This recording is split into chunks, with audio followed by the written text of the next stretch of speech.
So Jinx and I were out on this walk, and I noticed that she really, really likes to grab hold of plants like this, and then to sort of shake them to see what happens.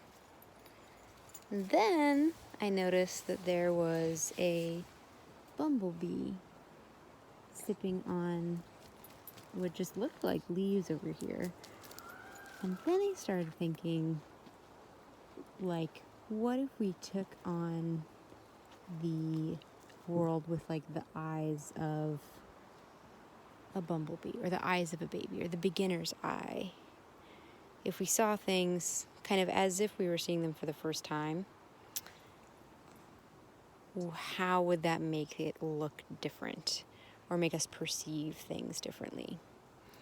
And so then I started thinking about looking at the world like a scientist looks at the world, maybe seeing, the bumblebee has an orange stripe and it stops on this flower for about 3 seconds before moving on to the next flower, and it hangs upside down and kind of vibrates on each flower.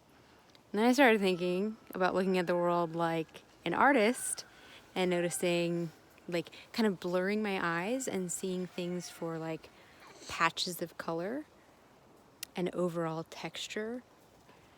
And then I thought, well, you could choose any profession or way of being and like try to take on those eyes, So if I could change out my eyes, it's a little gruesome, for like the eyes of an architect, how would I look at the world differently?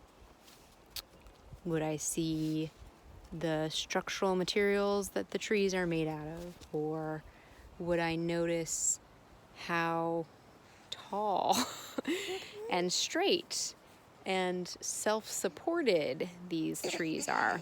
So if I was an artist, I would notice these brilliant, bright green new shoots next to this dark, shiny green background. If I was a scientist, it's kind of similar actually. I might notice that this new growth is softer, less textured, and I might wonder why. Why is it lighter? Why is it softer? I totally thought of another one.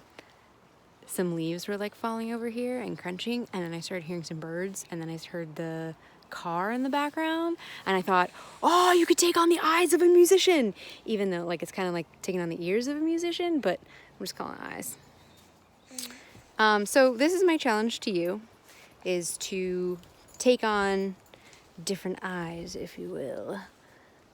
Wow, this would make like a really great sci-fi novel, switching out eyes. It's kind of like Game of Thronesy. Anyway, so challenge to you is to take on maybe first the beginner's eye, and look at your space with a new lens, as if for the first time. The scientist's eye, the artist's eye, and then I'd like you to choose someone's eyes to look through. So even though I've lived here a long time, I've never really noticed this log. So with my beginner's eye on, I kind of see how awesome and kind of full of life this log covered in moss is. And I like the shape of it too. So sometimes I do something called upside down eyes, which is I like bend over and put my head between my legs and look at something far away with my upside down eyes on, and it looks totally different. Like it's kind of like I'm seeing something like from an alien planet, or seriously for the first time. It's crazy. Okay, one more. Dog eyes. Looking forward to what you make and how you view it.